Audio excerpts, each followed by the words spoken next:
하나님은 디셉 사람 엘리야를 쓰지 않으셨습니다. 하나님의 사람 엘리야를 쓰셨죠. 디셉 사람 엘리야가 하나님의 사람 엘리야가 되기까지 하나님께서는 엘리야를 3번의 특별한 훈련의 과정을 통해서 하나님의 사람으로 성숙시켜 가신 것을 지금까지 4시간 동안 우리가 살펴보았어요. 우리가 신앙생활을 할 때 입술로 하나님을 고백하고 기도하는 것 참 중요합니다. 하나님께서 그 고백뿐만 아니라 우리에게 원하시는 것은 그 고백에 합당한 삶을 살아내느냐, 그 고백과 삶의 실천력이 동등하느냐라고 하는 것을 반드시 엘리야 이야기를 보게 되면 보시는 것 같습니다. 엘리야가 나는 하나님을 섬기는 자이고 그 하나님은 살아계신 하나님이시며 나의 주인이시다, 내 말이 있기 전에는 3년 동안 비가 내리지 않으리라, 이렇게 선포하고 난 이후에 하나님께서는 그의 신앙의 고백에 걸맞는 훈련을 시키시죠. 첫 번째 장소가 그릿 시냇가였어요. 그릿 시냇가에서 하나님으로만 사는 법, 하나님의 말씀을 기다리고 하나님이 움직이실 때까지 하나님보다 앞서서 움직이지 않고 인내하고 기다리는 법을 배우게 되죠. 이제 그 장소가 더 넓어져서 이방 땅, 그토록 본인이 죽어도 가기 싫은 사르밧 이세벨의 고향으로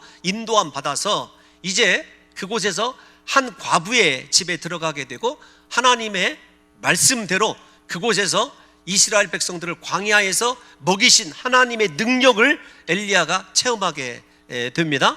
그리고 그 와중에서 그 과부의 아들이 죽게 되죠. 그런데 그 과부의 아들을 마지막 살려내는 훈련을 통해서 그가 하나님의 사람으로 거듭나게 돼요.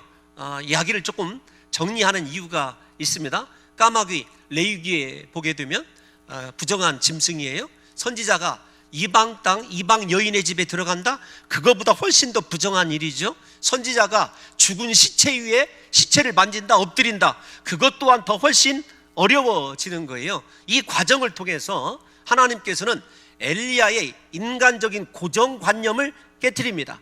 고정관념을 깨트릴 뿐만 아니라 엘리야의 그 열심이 인간적인 열심이 아니라 진짜 하나님으로 충만한 열심이 되게 하기 위하여 엘리야의 인간적인 모든 힘을 다 빼게 하셔요. 그 힘이 빠졌다, 엘리야의 인간적인 힘이 빠지고 고정관념이 바뀌었다, 하나님의 시각으로 모든 문제를 바라보는 하나님의 사람이 되었다라고 하는 것이 마지막 그 과부의 아들을 살릴 때 그가 자신의 몸을 3번 그 죽은 아이 위에 덮음으로 말미암아 율법을 초월한 죽은 자와 자기를 동일시 여기는 예수 그리스도께서 죄인이 되어서 십자가에 못 박혀 죽으신 것과 같은 그 사랑의 행위를 통해서 하나님이 이스라엘을 얼마나 패역한 이스라엘이지만 사랑하는지 하나님의 마음을 알게 돼요. 그 하나님의 마음을 알게 되고 하나님의 그 마음으로 이스라엘과 아합을 대하게 되었을 때 엘리야가 드디어 하나님의 사람이라고 인정받게 되는 것을 보게 됩니다. 그 과정을 통해서 우리들에게 때로는 영적인 은사가 넘치는 기도 중요할 수 있습니다. 카리스마 넘치는 지도력 중요할 수 있습니다. 하나님의 말씀을 아주 날카롭게 선포하는 능력 중요할 수 있습니다. 그러나 그거보다 더 중요한 것은 하나님의 심정을 알고 하나님의 마음으로 패역한 세대이지만 긍휼히 여기고 불쌍히 여기는 하나님의 그 심장을 가지고 사역하는 엘리야를 하나님께서 원하셨음을 우리가 지난 시간까지 살펴보았어요. 드디어 하나님의 사람으로 그렇게 엘리야가 준비되었을 때 하나님께서는 엘리야를 하나님이 원하시는 전투의 현장으로 이끌어 가시는 것을 보게 돼요. 훈련이 다 마친 거죠. 저와 여러분들의 인생도 하나님의 시각으로 바라보면 예기치 못한 고난을 당하고 내가 원하지 않는 정반대의 길로 하나님이 인도하고 계시다, 하나님께서 하나님의 사람으로 만드시기 위한 훈련의 과정임을 여러분들이 믿으셨으면 좋겠어요. 그리고 오히려 기대하십시오. 하나님께서 나를 세워주실 영적인 전투 현장에 곧 내가 다다를 것이고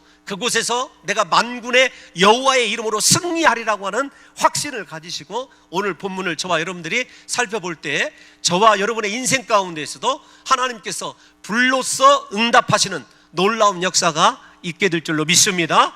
이 영적인 전투 현장을 가보게 되면 엘리야가 모든 것을 18장을 여러분들이 자세히 읽어보시면 바알 선지자들의 기도에 대해서 자세히 기도하는 모습을 오랫동안 서술하고 있다는 것을 알게 됩니다. 왜 그렇게 성경이 쓸데없는 우상 숭배자들의 이야기를 길게 서술하느냐? 그들의 기도가 중요하기 때문이냐? 아닙니다. 그들의 기도를 바라보는 엘리야의 신앙적 태도를 부각시키는 거예요. 그들이 비록 그렇게 할지라도 엘리야가 하나님 앞에서 어떤 모습을 보이고 있느냐, 그것을 우리에게 가르쳐주기 위해서 사실은 18장 아주 길게 그 이야기를 다루고 있거든요.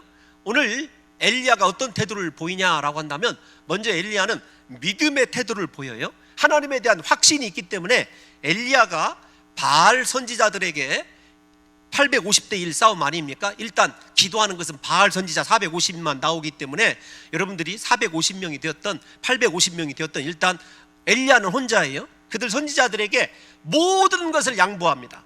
첫 번째, 재물을 양보해요. 우리가 읽지 않았습니다만 25절에 보면 송아지 재물 너희가 선택을 해라. 두 번째로는 시간을 양보를 합니다. 너희들 하고 싶은 만큼 기도해라. 그래서 우리가 18장을 읽어보게 되면 아침부터 저녁 때까지 하루 종일 그들에게 시간을 할애해 줘요. 너희 하고 싶은 만큼 해라. 세 번째로는 갈멜산이라고 하는 장소를 양보해요. 우리가 갈멜산 하면 우리가 생각할 때 신앙적인 산으로 이렇게 착각하기가 쉬운데 그렇지 않습니다. 갈멜산은 엘리야 시대 당시에 바알 선지자들의 훈련원과 바알 선지자들이 일종의 좀 외람된 표현이지만 접신을 하는 곳이에요. 그러니까 엘리야는 홈그라운드가 아니고 어웨이 경기를 하고 있는 거예요. 사실은 바알 선지자들이 또 다시 적절한 표현은 아니지만 갈멜산을 영산으로 생각하고 있습니다. 우리나라 우상을 숭배하는 미신에 이 심취해 있는 사람들이 우리나라 산 가운데 어떤 산을 영산으로 생각하고 계신지 혹시 아십니까? 계룡산이에요. 계룡산의 주변에 가보면 온갖 잡다한 종교들이 다 모여 있어요. 그 산과 비슷한 산이 갈멜산이에요. 갈멜산에서 그 바알 선지자들이 지금까지 훈련받고 해왔던 그곳으로 혈혈단신 이런 표현하지 않습니까? 홀로 가고 있는 거예요. 홀로 그곳에서 그가 오랫동안 그들이 바알 선지자들이 제사하는 광경을 바라보면서 하나님에 대한 확신, 하나님이 나의 하나님이고 나와 함께 하시기 때문에 나에게 응답하실 것이라고 하는 확신을 어떻게 나타내고 있는지를 이 바알 선지자 기도 중간중간에 하나님이 해악으로, 해악이란 말이 어떤 말이냐면 유머로 표현을 해요. 예를 들면은 엘리야가 이렇게 얘기합니다. 야, 너희 신이 묵상하고 있는가 보다. 잠을 자고 있는가 보라. 깨어라. 심지어는 그가 잠시 나갔나 보다, 이런 이야기를 쓰는데 우리말 성경에 그렇게 되어 있어요. 그런데 원어 성경을 보면 화장실에 갔다. 사실은 조금 더 직접적인 이야기인데 여러분들의 점심 식사를 방해할까 봐 제가 표현을 하지 않는 거예요. 무엇으로 표현하고 있죠? 바알을 인간, 사람, 인생으로 표현을 하고 있어요. 그런데 하나님은 그렇지 않은 것이죠.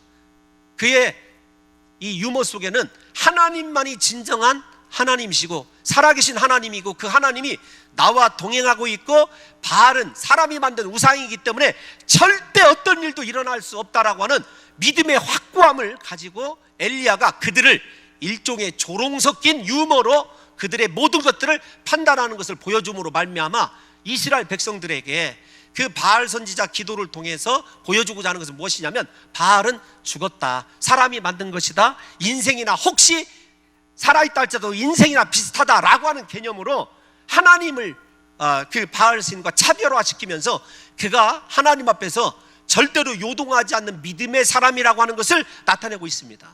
우리에게 이 시간에 중요한 것이, 배워야 될 것이 어떤 것이냐면 엘리야처럼 우리의 심정 가운데 하나님에 대한 확신 때문에 앞에서 여러분 천둥이 치고 번개가 치고 심각한 일이 벌어진다 할지라도 나와 함께 하신 하나님, 그 하나님이 나의 하나님 되시기 때문에 내 삶은 안전할 것이고 하나님이 나에게 응답해 주실 것이라고 하는 엘리야와 같은 믿음이 있느냐라고 하는 것을 우리가 이 이야기를 통해서 배워야 돼요.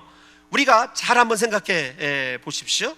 엘리야에게 이런 믿음을 왜 우리가 배워야 되냐면 우리가 맞닿는 세상의 모든 것들이 바알이라고 보면 합당할 것 같아요.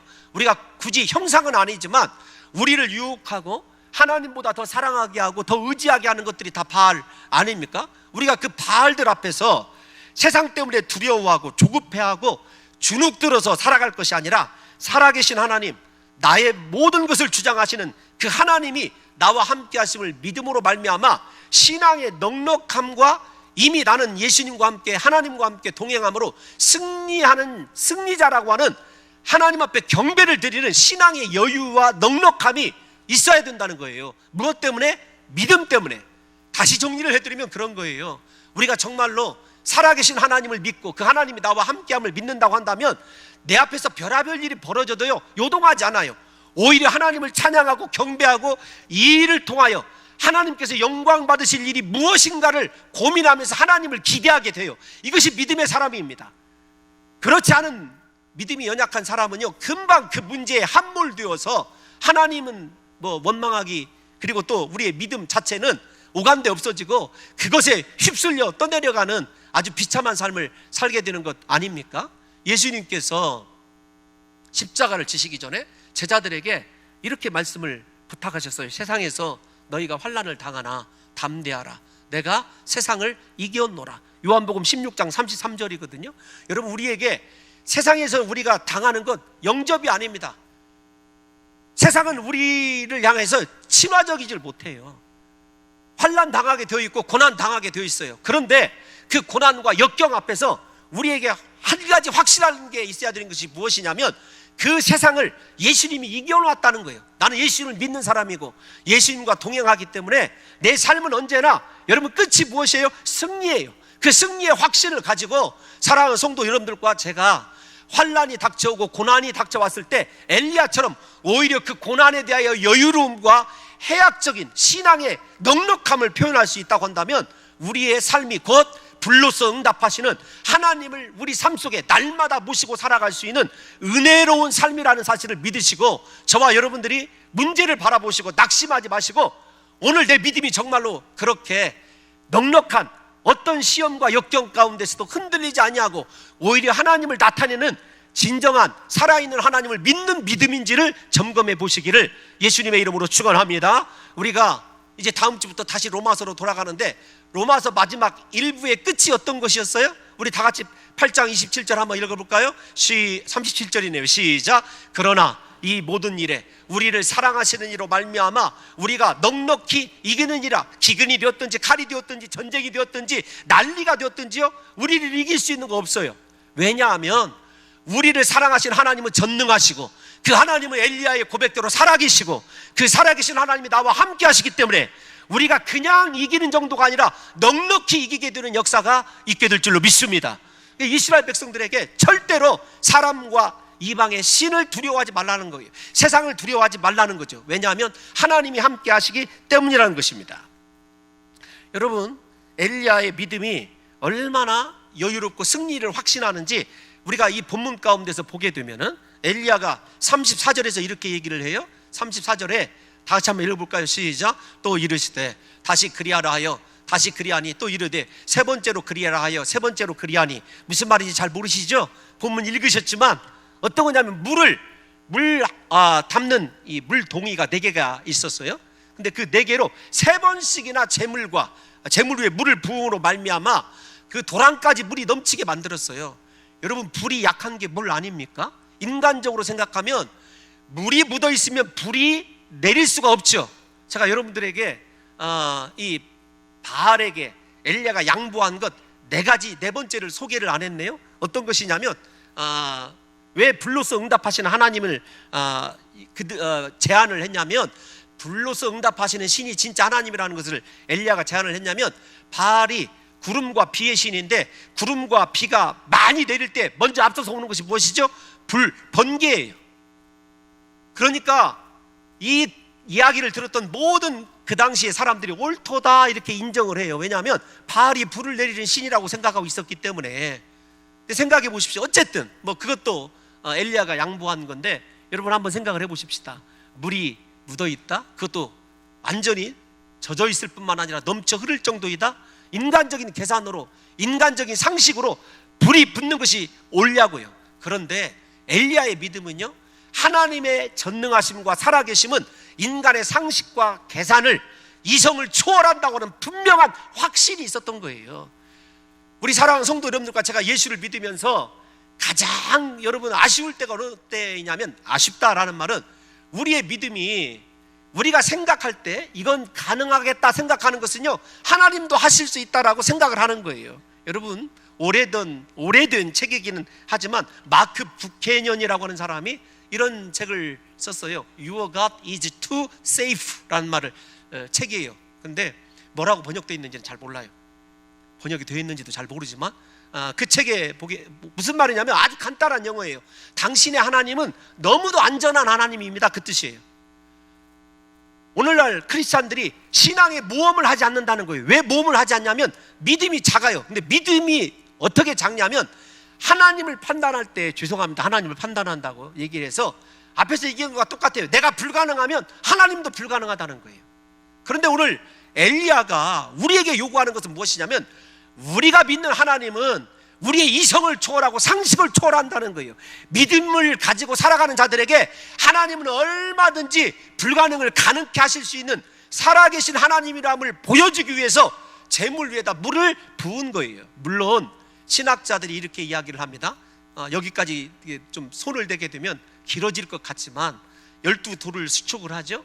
4개의 물 항아리를 3번 여러분 이렇게 물을 기르면 무엇이죠? 12번이 돼요. 그냥 계산하실 필요 없이 그렇다고 생각을 하십시오. 그 당시에 기근이었기 때문에 가장 귀한 것이 물이었다. 그 물을 3번씩 부어드린 것, 하나님 앞에 완전한 헌신이다. 물론 그렇게 볼 수도 있어요.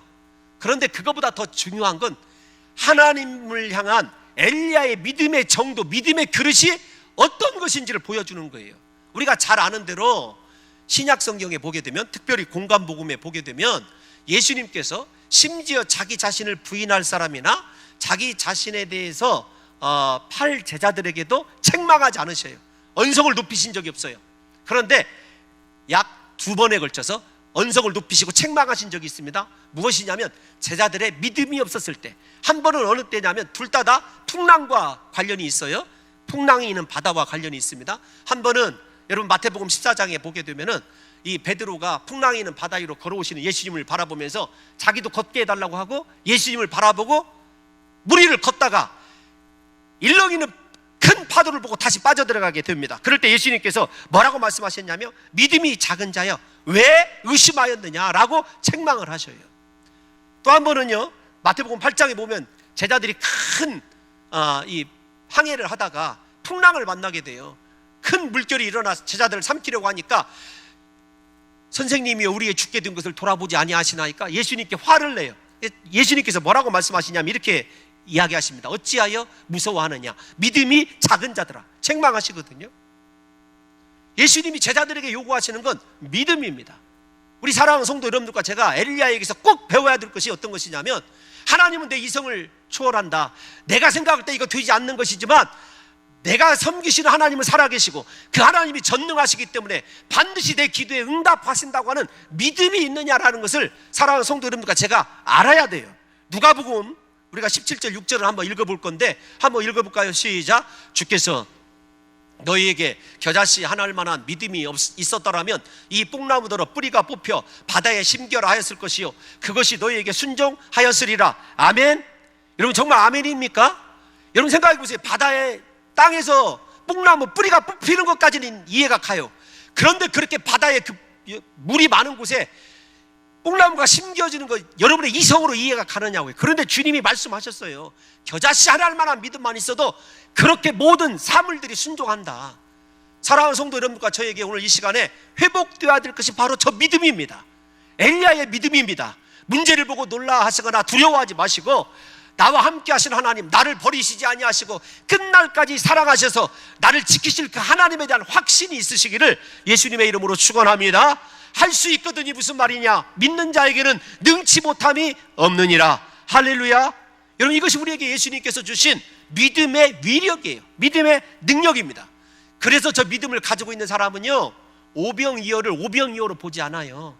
오병이어이지만 그것이 예수님 손에 올라가면 장정만 5,000명이 먹고도 12광주리가 남는 하나님의 놀라운 기적을 봐요. 그래서 진짜 믿음의 사람들은 자신의 있는 것을 보고 낙심하거나 절망하지 않고 하나님의 능력이라고는 변수를 언제나 계산할 줄 아는 사람이 믿음의 사람이에요. 그래서 그 사람은 현재를 보지 않아요. 미래를 봅니다. 내게 있는 거 보지 않아요. 이것이 주님 손에 올라갔을 때 어떻게 변할지를 바라보는 사람이 믿음의 사람이라니까요. 우리 사랑하는 성도 여러분들에게 물로써 물을 보지 마시고 믿음의 눈으로 보셔서 물이 변하여 포도주 된 기적을 우리 사랑하는 성도들이 체험할 수 있도록 오늘부터 엘리야가 가졌던 믿음의 여유와 믿음의 능력을 가지고 여러분의 삶에 응하심으로 말미암아 언제나 하나님께서 불로써 여러분들의 믿음을 보시고 삶의 기적을 베푸시는 역사가 있으시기를 예수님의 이름으로 축원합니다. 여러분, 또 하나, 이 엘리야가 이스라엘 백성들을 다 가까이 나오게 합니다. 그리고 가까이 나왔다 이렇게 이야기를 하죠. 가까이 이스라엘 백성들이 나왔을 때 엘리야가 아무 소리 없이 무너진 단을 수축하기 시작합니다. 왜 그랬는가? 왜 백성들에게 나오라고 하고 무너진 단을 수축하게 하는가, 수축하였는가 라고 하는 것은 우리가 사랑하는 성도 여러분과 제가 먼저 아셔야 될 것이 무엇이냐면, 전투의 본질이, 갈멜산의 전투의 본질이 단순한 바알과 아세라 선지자와의 대결이 아니라 지난날 그들의 삶, 그릇된 신앙과의 전투임을 알려주는 거예요. 모든 인생의 지금 삶의 결과가 그들의 그릇된 신앙 때문이라는 것을 보여주는 거예요. 왜 그런가 하면, 왜 제단을 수축하는 것이 그들의 그릇된 신앙에 대한 책망이고 그들로 하여금 본질적으로 인생의 문제가 시작된 것이 이것 때문이라고 하는 것을 확인시켜 주는 거예요. 우리가 열왕기상 19장 10절을 한번 읽어보겠습니다. 어디를부터 읽냐면, 이스라엘 자손이, 이는 이스라엘 자손이, 시작. 이는 이스라엘 자손이, 다시요, 이스라엘 자손이. 여러분, 주의 제단을 헐은 사람이 이방인들이 아니에요. 바알 선지자들이 아닙니다. 이스라엘 백성들이었어요. 하나님의 언약을 버리고 주의 제단을 헐어버린 사람들이 누구냐면 이스라엘 백성이었다니까요. 그렇기 때문에 엘리야는 이 무너진 제단, 하나님의 언약을 버리면서 무너진 제단을 바라보는 좀 심화된 표현인데, 하나님의 마음을 알아요. 자기의 자녀들이 자기를 버리고 자기와 만날 수 있고 자기가 임재할 수 있는 제단을 버렸다, 헐어버렸다. 이것만큼 하나님의 큰 고통이 어디가 있겠느냐고요. 엘리야가 말없이 제단을 수축함으로써 얻어지는 두 번째, 얻어진다고 하는 표현이 좀 그렇습니다만, 얻게 하는 이 두 번째 신앙적인 교훈이 어떤 것이냐면 하나님의 마음을 알라는 거예요. 하나님의 마음을. 엘리야는 하나님의 마음을 알았어요. 하나님이 무엇 때문에 그렇게 눈물 흘리시고 그 무엇 때문에 그렇게 고통하시는가? 이스라엘 백성들이 헌금을 드리지 않아서요? 충성하지 않아서요? 아닙니다. 그들이 하나님 말씀을 버리고 하나님을 만날 수 있는 임재의 처소인 제단을 헐었기 때문에, 회파했기 때문에 하나님께서 마음 아픈 것을 보셔요. 뿐만 아니라 엘리야의 믿음의 크기가 얼마나 대단하냐면, 그가 몇 개의 돌을 쌓아요? 12개의 돌을 쌓아요. 지금 북쪽 이스라엘만 생각한다면 북쪽 이스라엘에 몇 개 지파만 남아있죠? 10개 지파만 남아있어요. 그런데 엘리야가 무너진 제단을 보면서 슬퍼하시고 고통하시는 하나님의 마음을 알았기 때문에 하나님이 자기에게 원하시는 것이 무엇인지를 깨달을 수 있는 거예요. 사랑하는 성도 여러분, 우리 살아계신 하나님을 섬깁니다. 그런데 하나님께서 지금 여러분들에게 무엇을 원하시는지, 하나님이 나의 무엇 때문에 가슴 아파하시고 고통하시는지 혹시 바라보고 계신 분 있으십니까? 오늘 엘리야의 이 이야기를 통해서 우리가 두 번째 깨달아야 될 것이 이거예요. 하나님이 나에게 무엇을 원하시는가? 그분은 말씀하시는 하나님이시고 살아계신 하나님인데, 자녀들은 우리가 하나님의 음성을 전혀 듣지 못하고 우리의 영이 죽어 있다면 우리 그 죽은 영 깨워야 돼요. 영이 살아나야 될 줄로 믿습니다. 엘리야가 그것을 봐요. 하나님의 마음을. 그 하나님의 마음을 보고 나니까 이스라엘뿐만 아니라 남쪽 유다 지파와 베냐민 지파까지 하나님께서 이스라엘의 원형 공동체를 회복시키기를 원해요. 하나님의 소원이 이스라엘을 뛰어넘어 온 이스라엘 백성들, 원래의 이스라엘 백성들이 하나 되어 하나님께 다시 제단을 수축하고 하나님의 12지파의 온전함을 가지고 하나님의 나라를 완전하게 이루는 것을 소망하고 있다는 것을 누가 보냐면 엘리야가 봐요. 그래서 엘리야는 이 전투의 시작이 하나님의 마음을 헤아리는 것과, 두 번째로 전투의 목적이 불로서 응답하시는 하나님을 통해서 하나님의 소원을 이루어드리는 거예요. 사랑하는 성도 여러분과 제가 엘리야 이야기를 통해서 깨달아야 될 것이 바로 이거예요. 나는 믿음의 사람인가? 나는 정말로 하나님이 나에게 원하시는 것을 알고 있는가? 나는 하나님의 꿈을 이루어줄 사람인가? 여러분, 무너진 이스라엘 백성들을 회복시키는 것 다른 것 아니었습니다. 예배의 자리, 단을 여러분 수축하는 거예요. 우리 사랑하는 성도 여러분들이 분명히 아셔야 될 게 있어요. 하나님의 말씀에서 멀어지게 되면은요, 예배가 무너지게 되어 있어요. 제단이 무너지게 되어 있습니다. 예배가 무너지면은요, 그 다음에는 북쪽 이스라엘의 형편과 전혀 다를 것이 없게 되는 거죠. 엘리야는 이 가장 긴박한 순간에 가장 중요하고 반드시 필요한 일이 예배의 회복, 제단의 회복임을 알았던 것입니다. 먼저 무너진 예배의 단을 회복함으로 말미암아 하나님의 아픔을 깨닫고 하나님의 소원인 이스라엘의 완전한 회복을 그가 추구하고 있다는 것이에요. 이렇게 하나님 앞에 제단을 쌓는 것, 예배를 회복하는 것이 우리 인생에 그 어떤 일보다도 중요하다는 사실을 저와 여러분들이 아셔야 됩니다. 우리가 요한복음 4장 24절에 보면 하나님은 영이시니 이렇게 나오지 않습니까? 그 앞절에 보면 뭐라고 나오죠? 하나님은 영과 진리로 예배하는 자를 찾으신다. 하나님이 다른 사람 찾는 거 아닙니다. 다시 말씀을 드리지만 특별한 헌신하는 사람을 찾는 것이 아니라 하나님을 진실로 예배하는 자를 찾으시는 거죠. 저는 우리 사랑하는 성도 여러분들에게 내 인생에 불로서 응답받아야 될 하나님의 기적이 필요하신 분들, 여러분 그 기적을 구하지 마십시오. 내가 어디에서 무너졌는가? 하나님의 제단에서 예배드리는 그 습관이 무너져 버렸다면 하나님께서 불로서 응답하시는 그 응답은요, 기대하지 말아야 돼요. 사실은 다른 것이 중요한 것이 아닙니다. 예배의 자리를 회복하시고 무너진 단을 수축하심으로 말미암아 우리 사랑하는 성도 여러분들에게 하나님께서 오늘부터 영원토록 불로서 응답해 주시는 놀라운 역사가 일어나시기를 예수님의 이름으로 축원합니다. 마귀가 이 시대에요, 여러분들을 가장 무력화시키는 것이 무엇이냐면 예배의 자리를 떠나게 하는 거예요. 하나님의 예배의 제단을 떠나게 하는 거예요. 그런데 그 사실을 알고 있는 사람은 드물죠. 우리에게 하나님이 능력이 없으셔서 그런 거 아닙니다. 하나님이 이 시간에 우리에게 응답해 주실 거예요. 무엇이 수축되면 하나님이 응답하시냐면 우리에게서 예배의 무너진 제단이 회복되고 수축되면 하나님께서 전능하신 능력으로 저와 여러분들의 삶에 불로서 응답하여 주실 줄로 믿습니다. 엘리야가 이렇게 하나님의 마음을 알고 하나님의 소원을 위해서 제단을 수축하고 난 이후에 기도하기 시작합니다. 기도의 순서가 중요해요. 하나님을 만나는 것, 우리가 솔로몬 이야기 때도 잘 알고 있지 않습니까?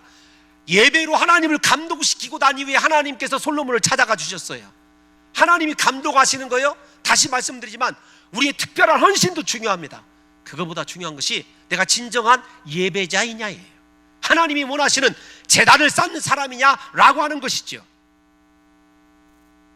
엘리야가 기도한 것 두 가지입니다. 제가 한 5분 정도 여러분들에게 이제 말씀드리려고 하는데, 하나는 하나님이 하나님 되게 해달라는 거예요. 두 번째로는 무엇이냐면 자식이 자신이 36절 한번 다시 읽어볼게요. 어디부터 읽으시냐면 이스라엘 하나님 여호와여, 셋째 줄 시작. 이스라엘의 하나님 여호와여, 주께서 이스라엘 중에서 하나님이신 것과 내가 주의 종인 것과 내가 주의 말씀대로 이 모든 일을 행하는 것을 오늘 알게 하옵소서. 사실은 세 가지인데 엘리야가 주의 종인 것, 첫 번째가 뭐냐면 하나님이 하나님이신 것, 이스라엘의 하나님 되신 것을 알게 해달라는 것입니다. 여러분, 그러면 하나님이 하나님이신 것은 무엇이냐라고 하는 것이 중요하지 않습니까? 하나님이 하나님이신 것은요, 하나님의 말씀을 듣는 거예요. 이스라엘에게 예를 들어서 이렇게 설명할 수 있습니다. 제가 어느 집사님에게 집사님 이것 좀 해주시면 감사하겠습니다. 근데 그 집사님이 제 말을 듣지 않으셨어요. 거절했습니다. 그러면 그 말 거절이 여러분 무엇이 좀 설명이 좀 그렇긴 한데 그래도 이해하시기 바랍니다. 말을 거절하는 순간 제가 담임 목사로서의 권위가 상실되는 거죠. 인정받지 못하는 거죠. 뭐 이 얘가 좀 좋지 않기 때문에 가정에서 여러분의 자녀가 여러분들이 이것 좀 부탁을 한다, 좀 해줘라. 그럴 때 내가 왜요? 여러분 이렇게 하고 거절했다고 한다면 아버지의 아버지됨과 아버지의 권위를 그 자녀가 무시하는 거죠. 말 한마디 때문에 저 망한 거 맞습니까? 여러분, 하나님을 하나님 되지 못하게 만든 중요한 단어 표현이 어디에 나오냐면 열왕기상 18장에 나와요. 열왕기상 18장 18절 한 번만 읽어보겠습니다. 이 단어는 좀 짚고 넘어가야 될 것 같아요. 어디냐면 이는 여호와의 명령을 버렸고, 시작. 이는 여호와의 명령을 버렸고. 여러분, 버리다 라고 하는 단어가 무엇이냐면 아사브라고 하는 단어인데 하나님의 말씀을 격리시키다 그 뜻이에요. 요즘 격리라는 말 많이 듣죠? TV에서 코로나 바이러스 확진 환자들 격리시킨다, 뭐 우한에서 전세기 타고 오신 분들 2주 동안 격리시킨다, 이런 말씀 많이 듣지 않습니까? 우리가 의도적으로 하나님의 말씀을 내 삶에서 격리시키는 것, 그것이 무엇이냐면 하나님을 하나님 되지 못하게 하는 거예요. 하나님 말씀을 버리는 거죠. 하나님을 사랑하고 내 주를 믿는다고 한다면 우리 속에서 하나님 말씀에 대한 절대적인 순종이 일어나야 되는 것 아니겠습니까? 이와 연장선상에서 여러분, 하나님께서 하나님께 엘리야가 드린 두 번째, 자기 자신이 주의 종교인 것을 건너뛰고 이스라엘 백성들에게 주의 말씀대로 행하는 것. 다시 36절을 띄워놔 주십시오. 36절 보면 내가 주의 말씀대로 이 모든 일을 행하는 것을 오늘 알게 해달라고 그랬는데 엘리야에게 주신 말씀이 무엇이냐? 그 해답이 37절에 나와요. 37절을 보면 여호와여 내게 응답하옵소서, 내게 응답하옵소서. 이 백성에게 주 여호와는 하나님이신 것과, 첫 번째 36절의 첫 번째 기도 제목과 똑같잖아요. 하나님이신 것과, 두 번째 그들의 마음을 돌이키심을 알게 하옵소서. 주의 말씀, 엘리야에게 주신 말씀이 뭐냐면 이스라엘 백성들이 마음을 하나님께로 돌이키는 거예요. 그러면 사랑하는 성도 여러분, 하나님께 마음을 돌이킨다는 것이 무엇일까요?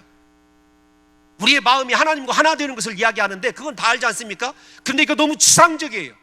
구약성경에서 적어도 얘기하는 하나님께 마음을 돌이킨다라고 하는 예를 통해서 우리가 하나님을 하나님 되게 하시는 것과 우리의 마음이 하나님께로 돌아가는 것이 하나임을 좀 증명해 보려고 하거든요. 대표적인 예를 가지고 설명을 하고 마치도록 하겠습니다. 하나님의 마음에 합당한 사람 누구죠? 다윗을 생각하실 거예요. 여러분, 다윗 앞에 있었던 왕이 누구죠? 사울입니다. 사울은 인간적인 조건, 집안, 모든 배경이 다윗보다 탁월한 사람이었어요. 외모도 얼마나 출중했는지 잘 알고 있지 않습니까? 그런데 그가 왕이 되었어요. 왕이 되어서 하나님의 말씀을 들었어야 되는데 여러분, 그가 하나님의 말씀을 듣지 않죠. 사무엘상 13장 13절에 이렇게 나오는데 우리 다 같이 한번 읽어보겠습니다. 시작. 사무엘이 사울에게 이르되 왕이 망령되이 행하였도다. 왕이 하나님 여호와께서 왕에게 내리신 명령을 지키지 아니하였도다. 저 말씀이 아수아브, 하나님의 말씀을 격리한 거예요. 왜 격리했느냐? 사울은 자기가 왕인 줄 알았어요. 이스라엘 왕의 제도는 독특합니다. 사람이 세운 왕이지만 영원한 왕 중의 왕은 누구시냐면 하나님이셔요. 하나님이 왕이시기 때문에 사울이 하나님의 말씀을 들었어야 돼요. 그런데 하나님의 말씀을 아사부 격리시킴으로 말미암아 하나님을 하나님 되게 하지 못한 거예요. 저것 때문에 사울이 버림받았어요. 그러면 다윗은 어땠을까요? 시편 145편 1절을 한번 읽어보겠습니다. 시작. 왕이신 나의 하나님이여 영원히 주의 이름을 송축하리이다. 시편을 읽어보시고 사무엘 하를 읽어보십시오. 상하를. 다윗은 한 번도 하나님 앞에 자기를 왕이라고 고백한 적이 없어요. 하나님 앞에서 자기는 언제나 종이었어요. 다윗에게 하나님은 언제나 영원한 왕이었어요. 그래서 하나님께서 다윗에게 너는 나와 마음이 합한 자라고 얘기한 것입니다. 사랑하는 성도 여러분, 오늘 우리가 하나님께로 마음을 돌이켜야 된다라는 것은 어떤 것이냐면 나의 왕됨을 포기하는 거예요. 내 뜻대로 내 마음대로 살아가는 거 포기하고 하나님의 말씀이 내 안에서 격리되지 않도록 어떤 말씀이든지 그 말씀을 듣고 그 말씀에 아멘하고 준행할 수 있게 되었을 때 우리가 진정한 하나님의 사람이 되어서 하나님의 뜻을 이루는 놀라운 기적의 사람이 되게 되는 것 아니겠느냐고요. 이 하나님의 하나님 되심을 인정하고 이스라엘 백성들의 마음이 왕이신 하나님의 통치, 왕이신 하나님의 다스림을 받아들이기로 결단하는 순간에 이스라엘 백성들에게 불로써 하나님이 응답하셨을 뿐만 아니라 이스라엘 백성들 입에서 나온 말이 무엇이죠? 여호와 그는 하나님이시로다. 여호와 그는 하나님이시로다. 두 번 반복해서 우리가 읽은 본문 가운데 나오고 있지 않습니까? 사랑하는 성도 여러분, 내가 하나님 통치받고 다스림 받으면 열등해질 것 같은데 그렇지 않아요. 우리를 통해서 하나님이 살아계신 하나님임을 믿지 않는 자들이 보게 되고 우리의 인생을 하나님께서 가장 존귀하게 높여주시는 것을 보게 됩니다. 부디 오늘 이 엘리야 이야기를 통해서 저와 사랑하는 성도 여러분들의 마음이 하나님께로 전적으로 돌이켜짐으로 말미암아 나의 왕이신 하나님만을 영원히 송축하면서 하나님 말씀하옵소서 종이 듣겠나이다. 그 말씀의 순종함으로 말미암아 사랑하는 성도 여러분들의 인생 가운데 영원까지 하나님께서 불러서 응답하시는 살아계신 하나님으로 임재하시기를 예수님의 이름으로 축원합니다.